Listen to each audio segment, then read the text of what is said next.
Beleza. Então, estamos gravando. Bom, boa noite, pessoal. Tudo de bom com vocês?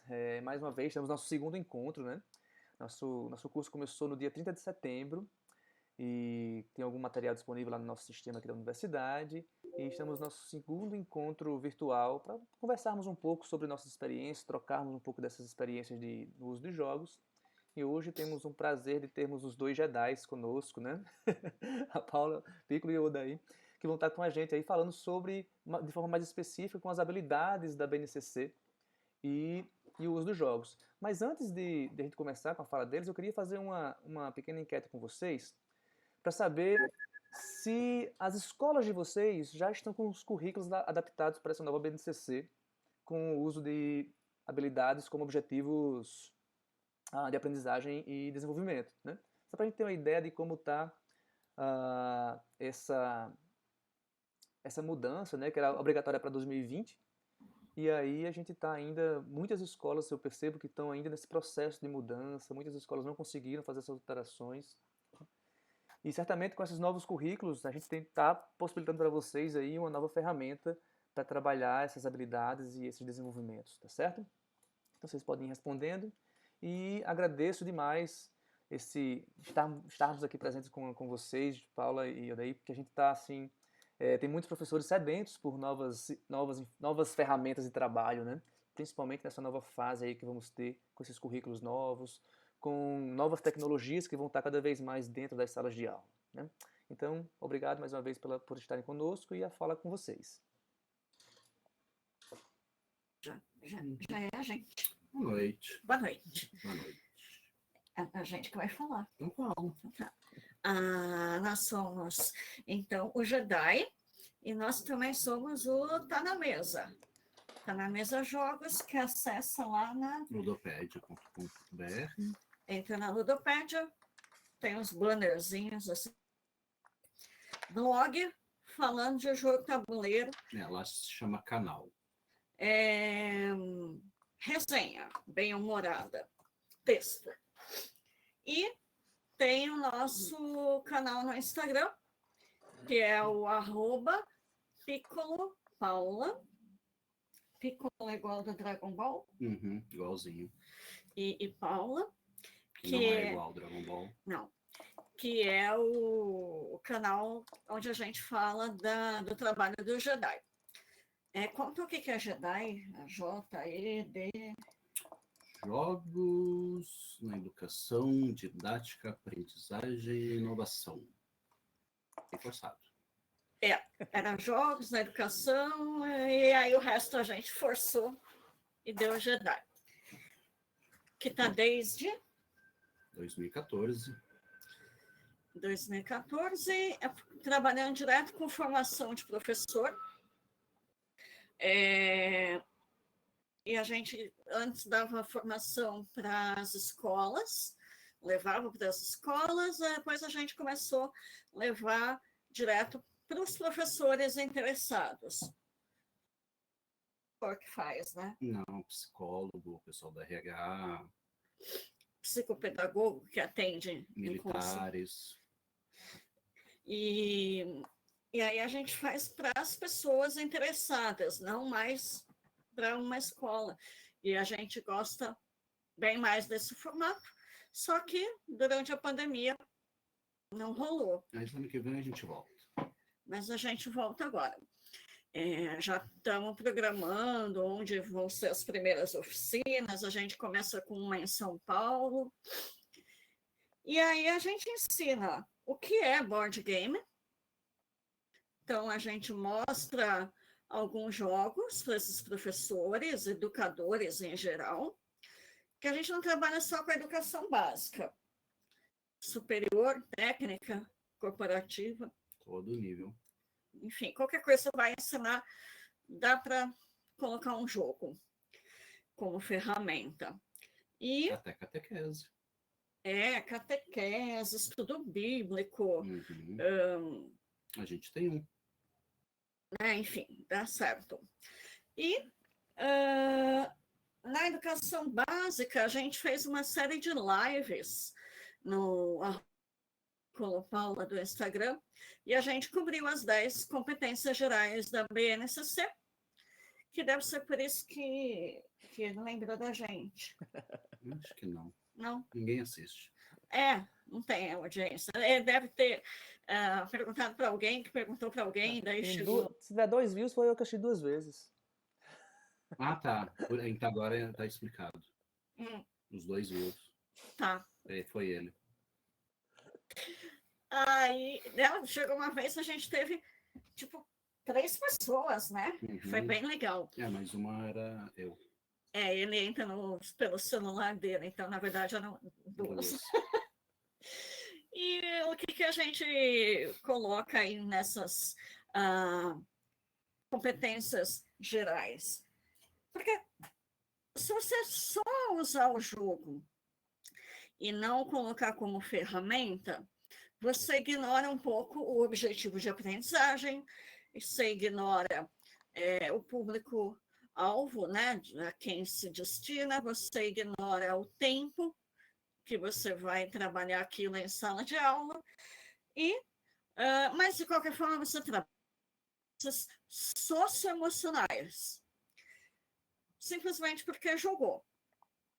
Agora, para chegar lá nas competências gerais da BNCC, a gente dá uma direcionada e seleciona alguns jogos.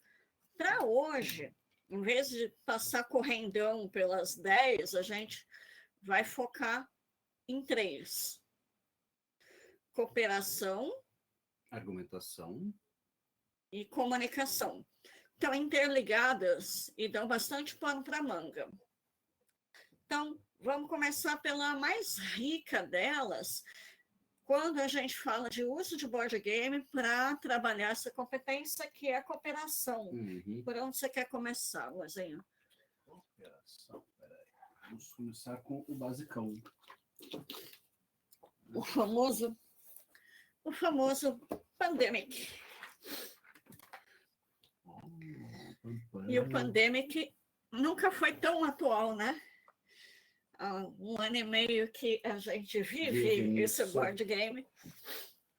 E é talvez o primeiro contato que as pessoas tenham de um jogo cooperativo nos board games modernos. O Pandemic, ele é muito comum, né? Pandemic... Eu acho que é um board game em geral, não lembro de cooperativo antes. Não é? Tem as doenças se espalhando pelo mundo, a gente tem que tentar conter essas doenças, os surtos, né? E a gente é uma equipe. Cada um tem suas competências diferentes lá, e a gente tem que se unir, e inclusive para cumprir os objetivos e conseguir cura da doença e tal. O Ilha Proibida, sim, é um copy legal, mas ele não costuma ser o mais popular, o mais conhecido. Mas ele não é antes do Pandemic. O Pandemic é mais antigo. É?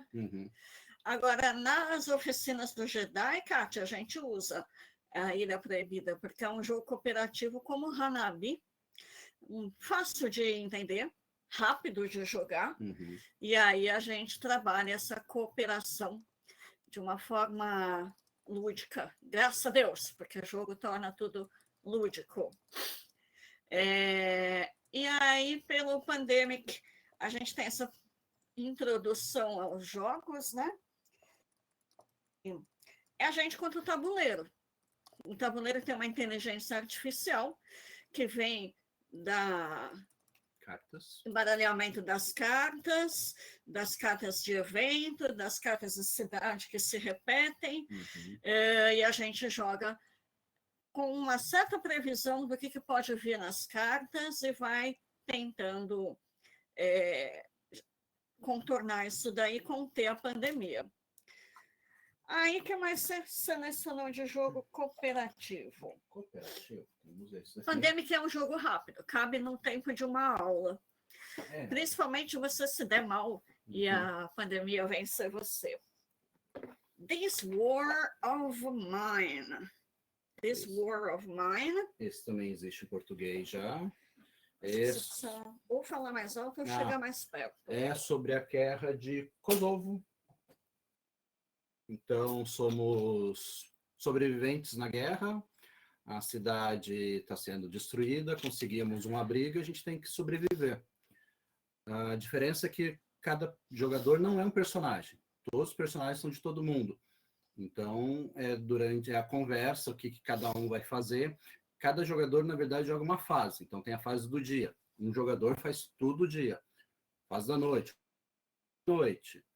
E essas fases vão revisando. Então, não é toda vez que o jogador joga a fase do dia e toda vez que o cara joga busca de mantimentos, por exemplo. Então, fica revezando.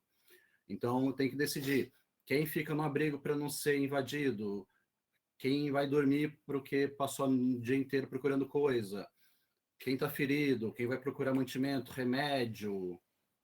E é um jogo bem tenso. Cooperação, essa ajuda de um ao outro, porque não adianta você ser o Han Solo da história e tentar ganhar sozinho. São jogos difíceis mesmo, né? Você precisa juntar várias funções, precisa, como é que fala? Colocar todo mundo com o mesmo objetivo e todo mundo contribuindo para o mesmo objetivo, para daí ele ser plausível.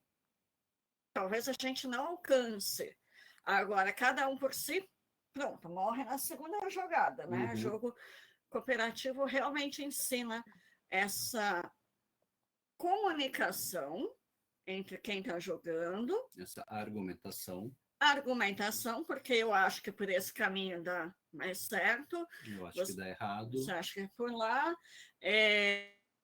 As estratégias para tentar alcançar o objetivo. Eu preciso te provar que a minha ideia é melhor, mas eu também não posso arrumar uma briga, eu tenho um limite, e eu tenho que me expressar também. Eu tenho um ponto de vista que ainda ninguém enxergou, mas se eu não me explico bem, ninguém sabe o que eu estou querendo dizer e vão escolher uma outra opção. Então, é tudo interligado. A cooperação com a comunicação e a argumentação, que são 3 das 10 competências. Tem mais jogo, COP? COP tem. É novinho, chegou faz pouco tempo. We Care. Nós somos do Médicos Sem Fronteiras, estamos no meio da África, da Ásia, do Nordeste, de qualquer lugar que eles precisam estar. E a gente tem que baixar cartas. Tem carta de leito ocupado, tem carta de burnout, que você baixou, você vai ficar com burnout. Tem cartas que recuperam esse burnout, e você não pode falar as cartas que você tem sem falar com os outros. Mas tem que ter essa cooperação do que saber o que vai baixar, porque o hospital é o mesmo. O que eu baixo pode ser bom e ruim? Não, você sabe se é bom ou ruim. Isso você sabe. Eu tenho os 2 tipos de carta. Você tem os 2 tipos de carta. Mas, por exemplo, o hospital tem uma capacidade de 8 leitos. Se entrar o 9º, dançou. E você tem um baralho de descarte e um baralho que vai entrando nesse descarte. O objetivo do jogo é acabar com esse segundo baralho.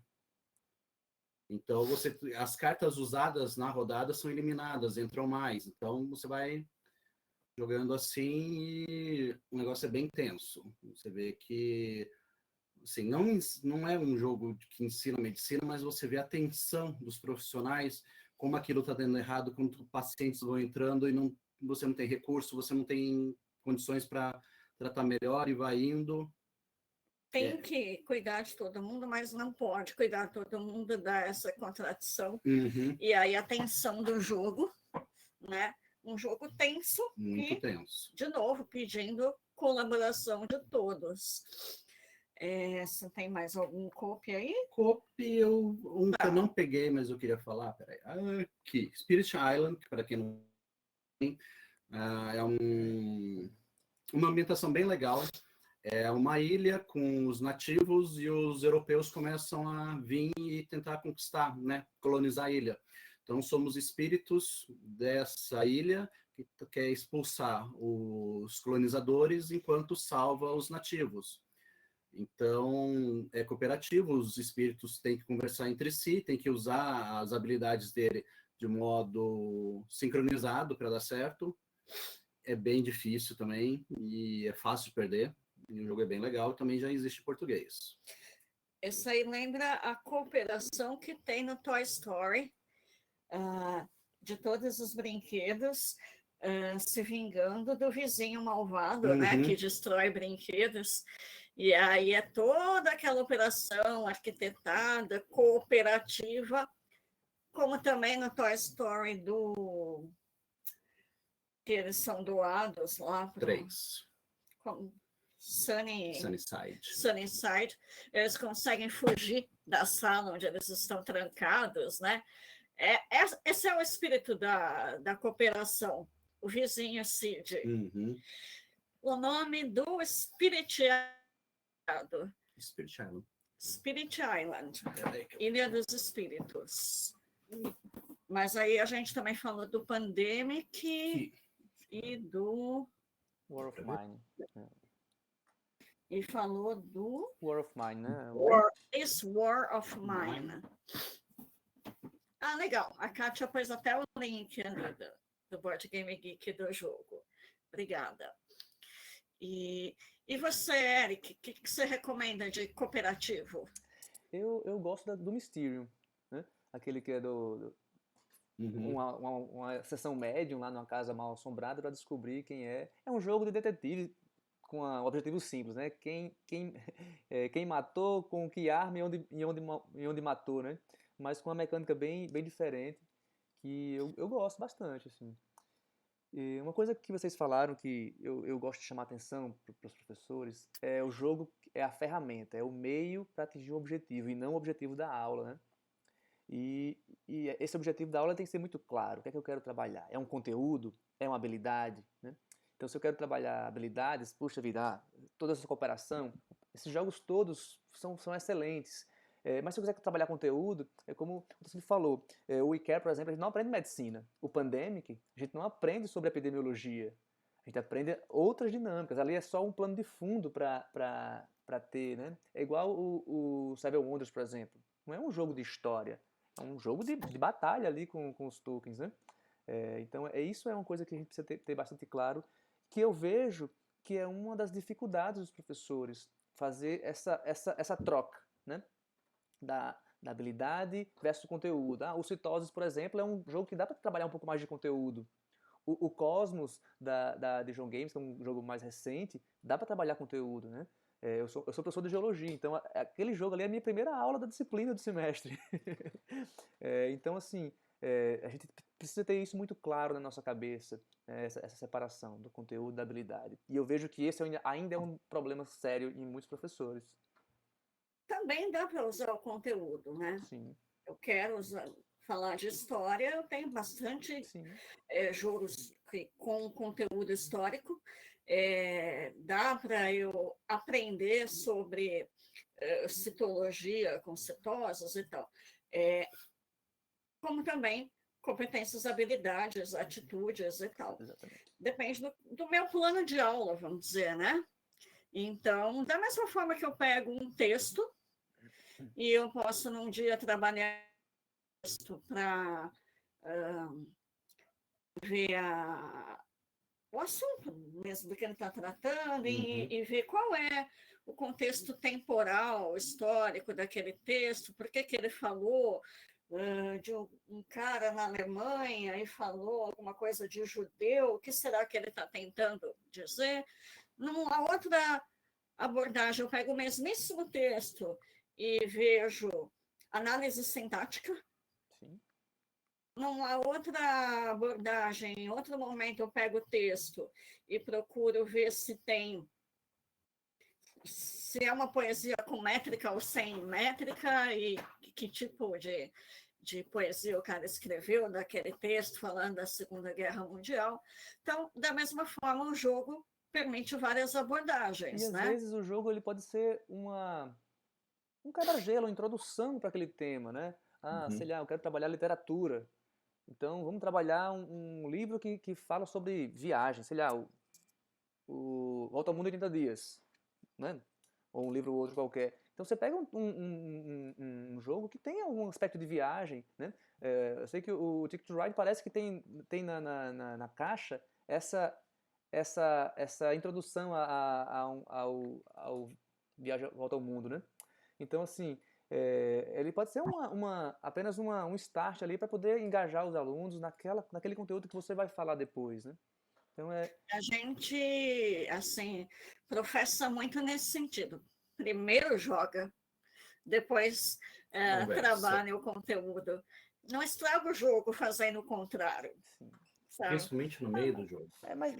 No meio do jogo, com certeza. Mas acho que, assim, eu acho que depende muito do como você quer trabalhar, do seu plano de aula, né? Como é que você quer trabalhar o plano de aula? Como é que você quer trabalhar o jogo? Né? Eu posso, por exemplo, o Citoses, é um jogo que tem um aspecto de conteúdo mais forte. Então, eu podia fazer uma explanação uma aula, e aí, olha, vamos jogar. E aí, depois do jogo, olha só, vocês viram isso que eu falei e jogaram isso, né? Então, essas relações, esse diálogo vai acontecer. Da mesma forma, o contrário. Você pode jogar primeiro e quando for fazer a aula, olha o que nós vimos no jogo e fazer esse retorno, né? Então, isso tudo depende da sua estratégia Perceber de plano de que aula. a regra do jogo tem uma razão de ser, né? Exato, Por que lá não podia fazer outro caminho, tinha que passar por aqui e tal. exatamente. E uma coisa importante Trabalhando. é que a gente faz uma aula dessa, um plano de aula desse para uma turma, no próximo ano, provavelmente esse mesmo plano de aula não sirva, porque o perfil da turma é outro. Então, eles podem preferir uma dinâmica inversa, né? Então, esse feeling, né, que a gente tem que ter com nossas turmas é muito importante. Agora, só um adendo, falando daquele tal alemão e cooperativo, a gente também tem essa belezinha aqui. Segura um pouquinho melhor. Black Orchestra. Simplesmente somos da elite alemã tentando pegar aquele outro alemão que não gostava de judeus antes que ele faça tudo que ele fez. Um jogo bem legal e bem difícil também. E é outro que depois dá um belo de um debate, Uhum. né? E é assim, os eventos são realmente históricos, acontecem. Não vão acontecer exatamente na ordem, porque é uma coisa embaralhada, mas cada deckzinho de época são, assim, por exemplo, um deck de 33 a 35, os principais eventos daquele ali, e vão influenciar o tabuleiro de um jeito que ninguém vai imaginar. A arte do jogo também é bonita, ela tem ela influencia a gente a viajar no tempo ali também, E né? conforme você vai aumentando o seu nível de conspiração, a Gestapo vem, pode te prender. Aí, além de você tentar matar o alemãozinho, você tem que salvar o pessoal que está preso em Berlim. Fica bem interessante. Agora, Ô, gente, qual que é o seu macete? não, tem uma pergunta aqui do Alan sobre os Isso. autoplayers, né? O que é que vocês Qual que é o seu recomendam, assim? macete para acabar com a festa do Alfa? Qual delas? Tem vários. Cara, tá só ele mandando no jogo.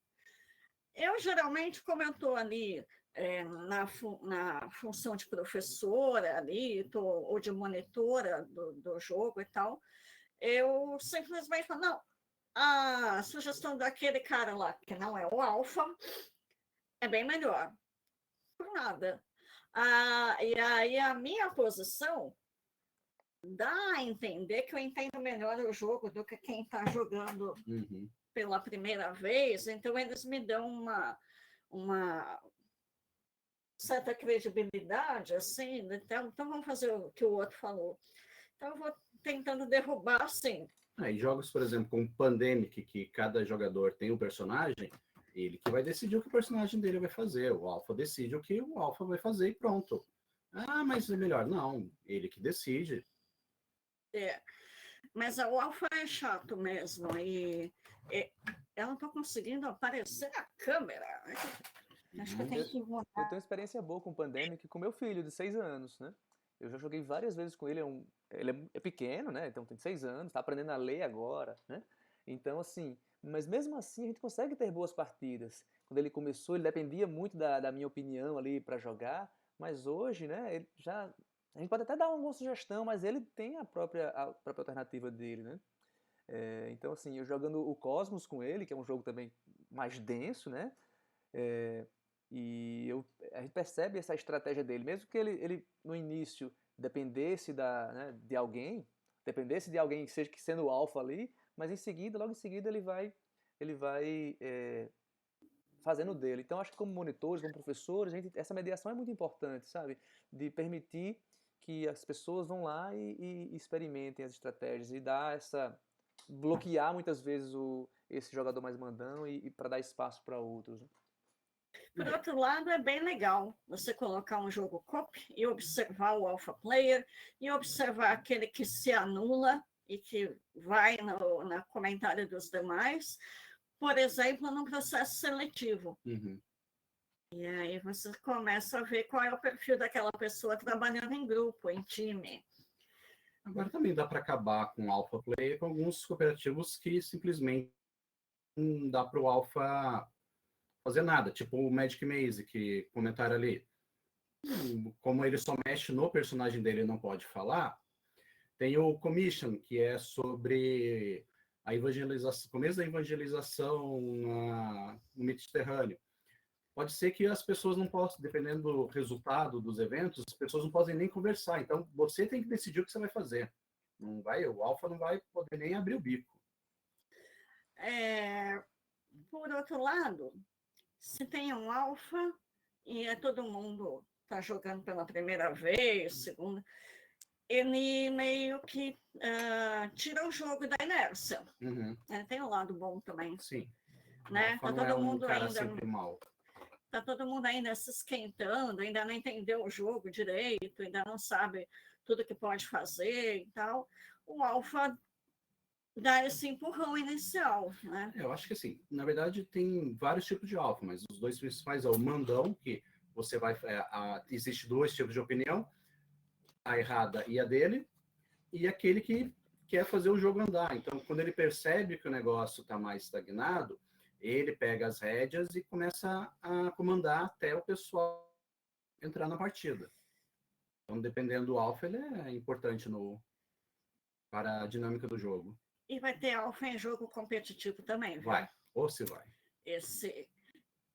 Ele joga e depois ele quer influir na jogada de cada um para ele levar vantagem. É uma desgraça. Enfim, né? Nem tudo são flores. E, bom, falando de competição e cooperação, o que a gente vai agora? Comunicação ou argumentação? Acho que são tudo meio misturado.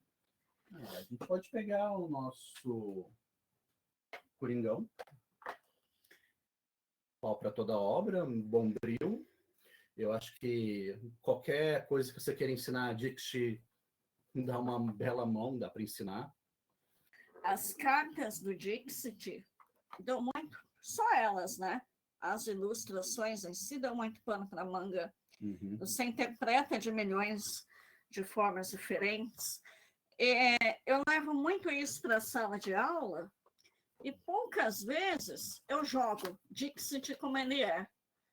Mas eu me valho muito dessas cartas para fazer muitas outras intervenções, né? Como eu trabalho com linguagens, que eu dou aula de inglês, explorar bastante, mas, enfim, não é só para linguagem, não. Aqui tem uma argumentação que você pode acrescentar no Dixit. Uma regra de casa, né? Então, vocês que estão no bate-papo, vocês conhecem o Dixit? Eu acho que é um joguinho que a maioria deve conhecer. No nosso curso eu tenho um pequeno texto que apresenta o Dixit e tem um gameplay lá para eles conhecerem, né? E aí você coloca a função argumentação ao jogar. Então, nós vamos jogar Dixit para falar de geografia, tá? Vamos trabalhar a geografia. E aí eu vou e falo Cerrado. Esse é o meu tema. Pego uma carta minha, ponho escondidinha em cima da mesa, né, virada para baixo. E vocês, dentre as cartas que vocês têm, vocês pegam aquela que está mais perto de ser também relacionada com Cerrado. Todo mundo põe as cartas barriga para baixo. Eu que dei a dica, não jogo nessa rodada, eu embaralho essas cartas, abro. Os demais jogadores têm que descobrir qual daquelas é a minha. Aí tem um sistema de votação e tal. Esse é o Dixit normal. Aí o que a gente acrescenta na história? Explicar por que você escolheu aquela Ok, carta. votou, terminou de votar, ganhou. Agora todo mundo explica por que pôs cada uma das cartas. E aí o Eric vai falar assim, é por causa da cor. Aqui tem uma cor assim, meio bege, amarela aqui, que me lembrou o cerrado, mas a carta não tem nada a ver com isso. Mas essa é a cor do cerrado, é aqui, a primeira coisa que me veio. Aí eu, que escolhi cerrado por outro motivo, eu não sabia que era essa cor. Então eu estou aprendendo com um colega meu, não é o professor lá na frente ensinando. E é uma coisa que eu faço até na surdina, assim, tá, tudo bem. Aí vai alguém lá e fala assim, eu pus esse daqui porque eles estão comendo um empadão. Aí eu pensei no empadão goiano, pensei no centro-oeste e tarari, vai, né? Viagem é bem legal. Aí você fala, é Cerrado, tá. Eu só conhecia uma foto do Cerrado que era muito parecida com essa minha carta aqui, foi a única relação que eu consegui fazer. Aí eu mesma estou aprendendo. Então, essa argumentação pós-votação, a Kátia também usa, é legal para você aprender com os pares, que chama, né? É uma metodologia ativa até. Eu tenho um artigo que eu publiquei, junto com o Eduardo Guerra, da matéria que ele ensinava no mestrado e doutorado do INPE, que é... Padrões, é um troço de linguagem de computação. E aí, padrões são vários tipos, nomes, e cada um tem uma razão de ser o melhor a ser utilizado naquele programa que você vai desenvolver. Padrões de projeto. Exato. O Alan, acho que é o único cara aqui capaz de explicar o que são padrões de projeto. O outro seria o Guerra, mas ele não está. Não, em uma hora dessa ele está dormindo. Mas eles falavam um nome de padrão, todo mundo punha, explicando, e veja uma mega revisão para a prova, que viria na aula seguinte. E às vezes, eu pus essa carta porque não tinha nenhuma para pôr. Essa é a minha explicação. Normal. O Dixit é muito rico, né? Assim, as possibilidades do Dixit. Se você esquece as regras e ficar com as dinâmicas com as cartas, você consegue fazer tudo. Assim, eu já vi alguns textos do pessoal da psicologia para trabalhar autoconhecimento e empatia, né? Então você tá ali, você pega uma carta, então você descreve ali os seus sentimentos com aquela carta. Você tem toda uma dinâmica. O Dixit é um dos jogos que eu conheci, assim, que eu já joguei, que eu acho mais fantástico, porque você consegue trabalhar tudo, na verdade, todas as habilidades, para trabalhar conteúdos diferentes, né? Então por isso que a gente chama de bombril. Ele é bombril, tem 1001 utilidades. Aliás, a gente está para lançar um curso só sobre Dixit. Com tudo quanto é aplicação que a gente já fez dele em sala de aula. Dicas e mais dicas. Né? E também o lado fun dele, né? Porque, de qualquer forma, a gente aprende muito jogando Dixit. E as piadas que surgem jogando, que ficam para a história. Então, o que mais? E também é cooperativo, que eu esqueci, mas só uma. Joguinho fácil, leve, divertidíssimo. Ele é cooperativo também, né? Ele é cooperativo. E ele vai focar na comunicação. porque eu preciso dar dicas. Na verdade, você precisa dar dica. Uma dica, Uma dica de uma palavra. só palavra. Para que, então, uma pessoa fica de olhos vendados, não sabe qual foi a palavra sorteada, os demais têm que escrever só uma palavra relacionada àquela, Como dica para ele tentar e a adivinhar. pessoa daí abre os olhos e tem que descobrir o que é. Basicamente isso. Tem até Só mais que coisa. todas as palavras, as pistas iguais, não são mostradas. Então, sei lá, se é Natal, eu e a Paula escrevem Noel, a gente não vai mostrar para quem tem adivinhar. Então tem que tomar cuidado com dica muito óbvia, porque alguém vai usar e todo mundo vai dançar. É assim, igual o Dixit, se você dá a dica que você dá muito óbvia, todo mundo vota em você e você zera e o resto pontua. Mas só uma, se a dica que você põe é muito óbvia, alguém também vai pôr. E aí esses dois jogadores com a dica repetida, eles se zeram, se anulam, só que o jogo é cooperativo, então sai todo mundo no prejuízo daí. Né? O Dix, Que o mais? Só Um eu acho legal pelo trabalho com Libras também, né? A gente está no curso de licenciatura, é uma das coisas que eu quero trazer para a disciplina de Libras, o Só Uma, que eles possam, né, dinamizar aí, de repente ter termos específicos para biologia, ter termos específicos para ciência, de forma geral. Eu jogo online, nas aulas online, com o Só Uma, consegui adaptar super bem. Os alunos gostam porque eu deixo o quadro branco aberto para eles escreverem junto, então é uma aula bem interativa e é a mesma mecânica, né? E eu pego as cartas, mostro assim na câmera, eles falam o número, escolhe qual palavra eles querem. O outro, igualzinho no jogo, né? Fica assim, fica com a câmera aberta e o olho fechado e joga. Então, ele trabalha a comunicação no sentido, eu tenho que levantar, eu tenho que fazer correlação, eu tenho que trabalhar, como é que fala assim, ideias abstratas relacionadas à palavra, que pode ser concreta. Então, é quase que um pensamento lógico matemático de palavras, né?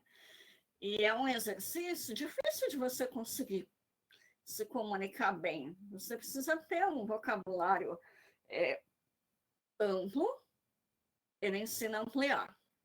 Você precisa ter uma rapidez de escolha de palavras enquanto você está falando, o jogo ajuda. Você precisa ter clareza nas ideias quando você se expressa, ainda que minimamente com uma só palavra, e o jogo também ajuda. É uma competência geral da BNCC, muitíssimo bem explorada por um jogo facílimo, divertidíssimo, e nesse caso não requer nenhuma adaptação. Não. Ele é uma aula pronta. Do que você quiser. Olha, o Raoni está aí. Eu, Eduardo. Posso fazer jabá? Fica à vontade, a noite é sua, de vocês. Está sem som. Fica à vontade, a noite é de vocês. Para saber de cursos do Jedi, lá no Instagram, entra no @PiccoloPaula, e na bio tem o link, aí vai para uma tela, um outro site, né, que tem vários botões. Um deles é grupo do WhatsApp. E aí, lá dentro do grupo do WhatsApp, a gente está sempre informando o que está rolando. Mas, de fato, ano que vem, 22, tem muita coisa. E vai ter curso online, né? De RPG e livro-jogo. Para educação, né? Para usar com várias coisas. Mais um joguinho aí. Velho de guerra. Robin Hood. Que talvez vocês não conheçam com esse nome. Atualmente tem uma nova versão que é o Xerife de Nottingham. Xerife de Nottingham, bem mais... E para os muito, muito, muito, muito antigos, o Jogo da Fronteira. Feito pelo André Zatz, um baita game designer brasileiro. Xerife de Nottingham anda pelo mundo inteiro, Está né? fazendo maior sucesso lá fora. Um jogo de... Na verdade, foi lançado lá fora primeiro, depois que veio traduzido para cá. É um jogo de... Veja, teoricamente é blefe. Uhum. Mas você não precisa de grande esperteza para blefar, você precisa de boa argumentação. Você tem que ir no convencimento do negócio, né?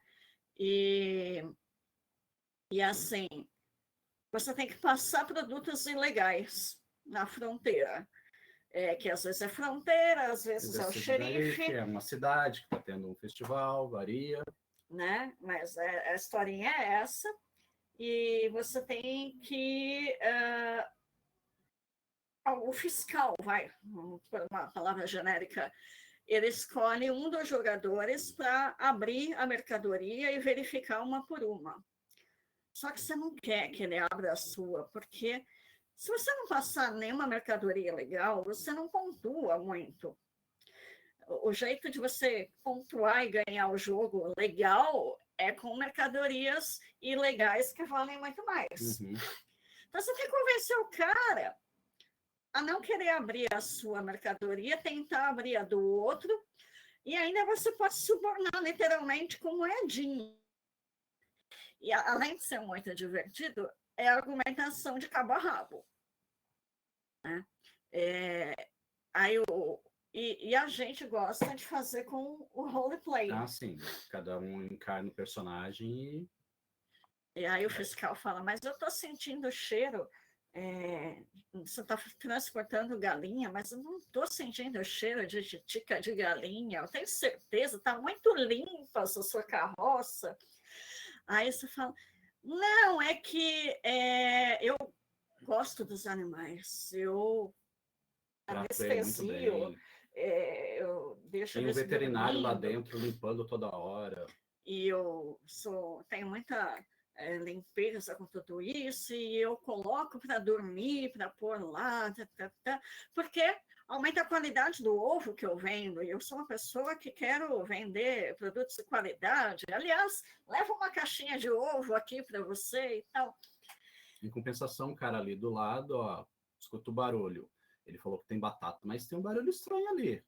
Eu, como produtor, falo que é galinha. Essa também tenta empurrar o fiscal para o outro. É um jogo de ferrar amiguinho.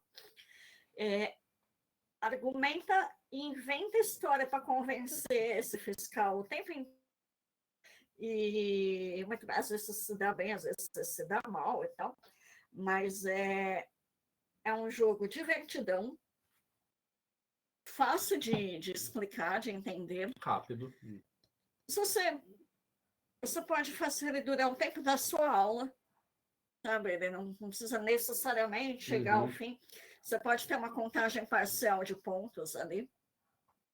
E quando viu, está todo mundo argumentando, talvez nem soubesse o que era argumentação, nem soubesse as premissas, os sofismos, toda a parte de linguística da argumentação, mas já está ali aplicando, né?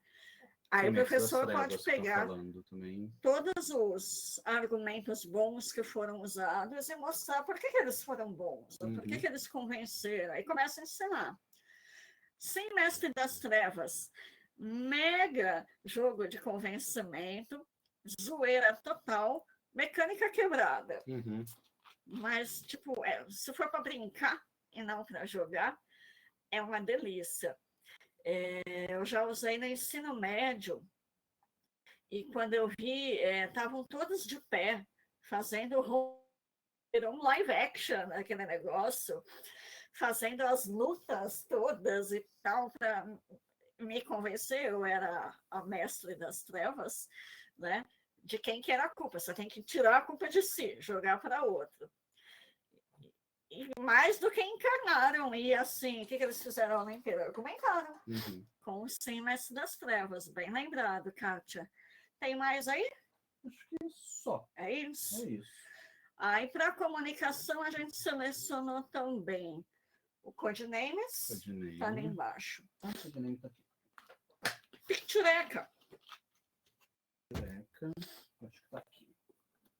Isso está não. Codenames, ou codinomes, ou código secreto. Joguinho que dá para fazer muita coisa e aquela correlação de palavras, de associação, de agrupamento de ideias do só uma, tem aqui também, só que esse é um jogo em equipe. Tem 2 líderes, né? Cada um é líder de sua equipe. E a equipe para a sala de aula é ótima, porque ela pode ser gigantesca. Uhum. E você não precisa jogar necessariamente com as cartas que estão aqui. Você pode colocar carta que tem a ver com o conteúdo que você está ensinando. Esse joguinho custa R$10. Ó, o meu ainda é da ReHap. Só se ele estiver fora de linha, Ele mas tá fora de linha. é um joguinho tão comum para criança. Dá para achar por enquanto. E você tem uma carta de objetivo e durante o jogo você tem acesso a um monte de cartas de imagem. E você tem que pegar 2 ou 3? 3. 3. Vocês têm 3 na mão. E pegar 3 cartas e correlacioná-las ao seu objetivo. E provar que elas, sim, cumprem aquele objetivo. Então, você precisa de 3 cartas de coisa que voa. Aí você pega um passarinho, tranquilo, não precisa argumentar nada. Aí você pega uma foto de um homem de gravata e maleta que vai trabalhar, aí você começa. Mas só que ele está indo para uma reunião importantíssima e o filho pequeno dele passou mal logo de manhã, vomitou na esposa. Aí ela falou, pelo amor de Deus, segura ele para eu tomar um banho antes de você sair, porque eu não vou conseguir agora, né? Ele se atrasou e ele saiu voando, né? Aí eu posso ter uma carta de imagem bem óbvia, ó. Um helicóptero tá voando.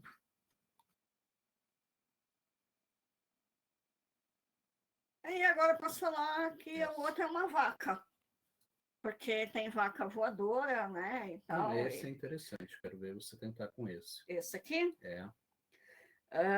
Por que o boneco de neve derretendo voa? Por que voa?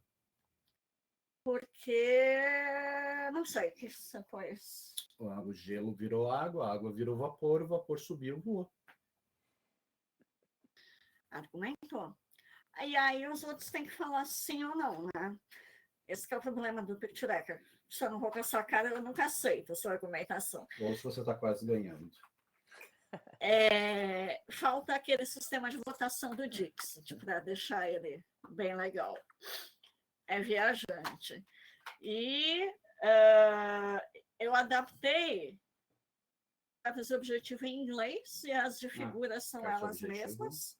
Ó, você tem 2 opções sempre na mão. 3 cartas que tenham, de alguma forma, uma ferramenta ou algo fedorento.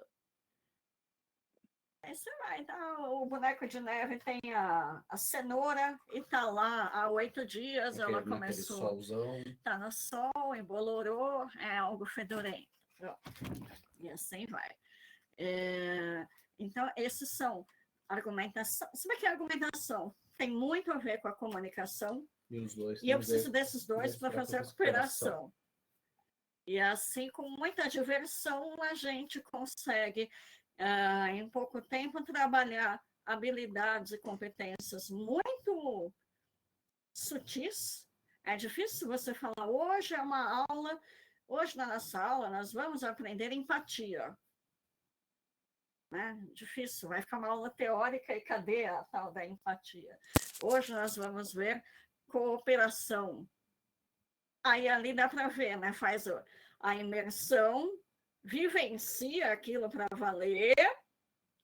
Agora, se o professor der um destaque para tudo que aconteceu, eles concretizam aqui. De fato, eu já sei do que o professor está falando aqui. Acho que o professor é fundamental, né? A reflexão e a discussão pós-jogo, se ela não existir, você não tem, você não tem o aprendizado. O aprendizado pode até acontecer durante as dinâmicas, tudo, mas você não tem um enraizamento desse aprendizado, né? Eu acho que esse é um ponto-chave. A gente está falando de professores que têm pouca experiência com o jogo, então lembra disso sempre, né? De discutir com os alunos o que aconteceu ali. Olha só, aconteceu isso. Vocês dois discutiram muito e quebraram muita cabeça e perderam a cooperação. Ou seja, trabalharam muito bem juntos, fizeram uma boa dupla, e aí você consegue, né, nessas dinâmicas. Então, a reflexão, a experiência e reflexão, né, o aprendizado experiencial do John Dewey aí, tem que entrar em prática em todos os momentos. Né? E para encerrar, não sei como é que você está aí de tempo. Temos uns 10 minutinhos. Não, o que eu queria falar é que jogo é igual livro. Quanto mais livros você lê, mais chance você tem de escrever bem.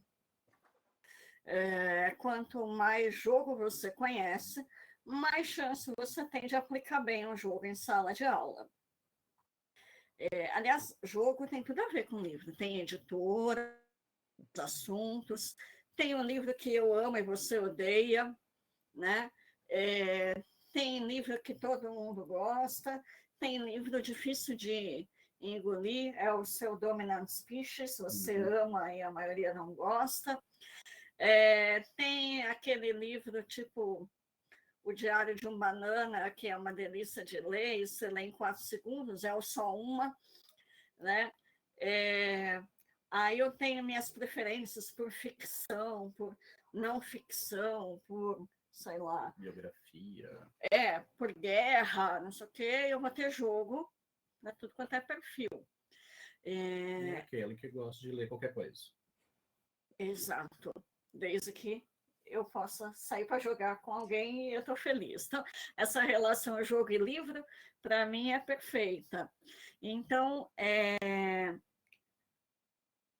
quando alguém pede indicação de jogo, eu acho super complicado. Quem é você primeiro, né? Que jogo eu posso Um monte de jogar? coisa na cabeça, mas eu não sei o que a pessoa está querendo exatamente, né? O que ela espera do jogo. Mas, assim, quanto mais você conhecer e jogar, melhor, mais ideia aplicar em sala de aula, melhores vão ficar as aplicações ou os jogos que você vier a criar. E se você só jogou quando era criança e adolescente, você só sabe o jogo de avançar uma casinha da memória, Da roleta. de virar a roleta e andar a casinha, o dominó E o War. e o War. Então, é em cima deles que você vai fazer jogo, vai fazer adaptações. Mas o mundo mudou bastante, né?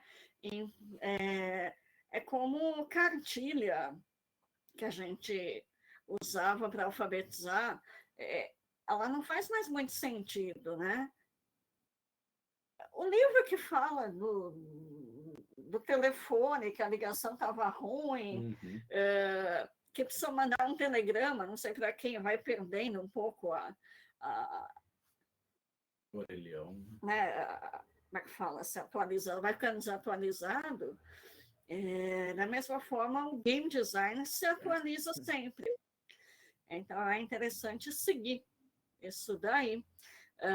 E é melhor, sabe? Porque tem tempo de jogo balanceado, as regras são mais... permitem diferentes formas de você pontuar, não é só depender da sorte. Que mais? Não tem eliminação de jogador no meio da partida, que daí fica fora do jogo. Né? Se tiver, a partida termina rápido. E tem jogo para tudo quanto é gosto, mas você não precisa sair montando uma ludoteca dessa, não. Você pode ler o Tá na Mesa Jogos, A Ludopédia, o Geek, Board Game Geek. Board Game Geek, E pode jogar nas plataformas online, né? O Board Game Arena tá aí, né? Board Game Arena, Tabletopia, que é o Tabletopia, Tabletop Simulator, né? Você vai achar o jogo na versão digital. E tem, dependendo da sua cidade, as casas de jogos, que você vai, toma um café bom, faz um lanche, e tem um monte de jogo à disposição, com gente para te ensinar como é que joga. Alguns ainda deixam para alugar, para você levar para casa. Tem as locadoras de jogos. Agora, na pandemia, elas ampliaram bem. Então, vale a pena consultar na internet se você tem essas casas de jogos ou locadoras, porque aí você conhece uma boa gama de jogos sem ter que comprar, sem gastar muito. E é igual livro, né? Depois que você descobre o seu estilo, aí é gostoso investir. Fala, poxa, o meu autor favorito, ou o meu designer favorito, acabou de lançar um novo, vou comprar, né? Aí, sim, enquanto você ainda está conhecendo, é legal essas estratégias para você gastar pouco ou gastar nada. Board Game Arena, por exemplo, na versão gratuita, tem muita coisa para jogar. Boa. Muita coisa que dá para jogar com as turmas em sala, dos laboratórios do colégio, né? Da universidade. Então, que aí os alunos também não precisam comprar, eles podem fazer as salas lá e criar os seus pequenos torneios, né? E aí discutir depois os resultados. Então, são estratégias que a gente pode estar aplicando também. As escolas, né? Acho que dá para trabalhar com as escolas. Eu acho que com essas mudanças de currículo que a gente estava falando no início, colocar projetos, trabalhar, juntar um grupo de professores, né? E juntar o pessoal para, olha, vamos fazer uma ludoteca aqui na escola. E aí a escola vai ser uma referência para isso. Vários professores podem trabalhar juntos, habilidades diversas e conteúdos diversos, trabalhando juntos, né? Então isso vai enriquecer demais o ambiente. É mega interdisciplinar, que é uma coisa que a gente tem muita dificuldade em implantar, né? E, na verdade, é transdisciplinar, passa do multi, vai para o transdisciplinar e tal. E permite, se conhecer um pouquinho e tiver criatividade, não tem limite. Perfeito, perfeito, gente. Mais alguma coisa para a gente encerrar? O pessoal tem mais alguma dúvida aqui no chat? Podem abrir o microfone também, se quiserem conversar, né? A gente tem mais uns minutinhos aí antes de encerrar. A Kátia está perguntando aqui sobre confecção de jogos nas escolas, né, no estilo maker. E quem que tá sem áudio? Acho que a Jacilene deve... Alguém mais está sem áudio? Não. Ou só a Jacilene? Ah, tá. Acho que deve ser alguma coisa da internet lá. Ah, beleza, ótimo, Jacilene. E a Kátia perguntou sobre o que vocês acham sobre confeccionar jogos nas escolas, né? Até mesmo no estilo mais maker, assim, mais artesanal. Fala do patente. Então, confeccionar jogo. Se você for fazer uma cópia idêntica a isso daí, pirataria. Regra do jogo mecânica de jogo não é patenteável, mas o texto das regras, a arte, o nome, tudo é. Então, se você, por exemplo, pega o Codenames e cria na sua sala de aula o Codenames do mesmo jeitinho, isso é pirataria e ilegal. Mas você pode fazer, adaptar do jeito que você quiser, desde que você altere algumas coisinhas nessa adaptação. Se você faz um novo jogo inspirado naquele, você pode até usar o mesmo número de cartas, o mesmo número de componentes e tal, mas você faz tudo, pega lá o Laboratório Maker e vai desde do pino, do dado, o tabuleiro e tal, aí você está criando uma coisa nova, apesar de ter copiado a mecânica. Igual o Banco Imobiliário. Só que aí é legal. É legal de legalizado, né? Não é patenteável, você pode fazer esse tipo de Agora, você não vai pegar as cartas Aí é mesma coisa de xerox de livro. Dixit, se for copiar aquilo ali, pirateou. Agora, se os seus alunos fizerem as cartas, tudo bem.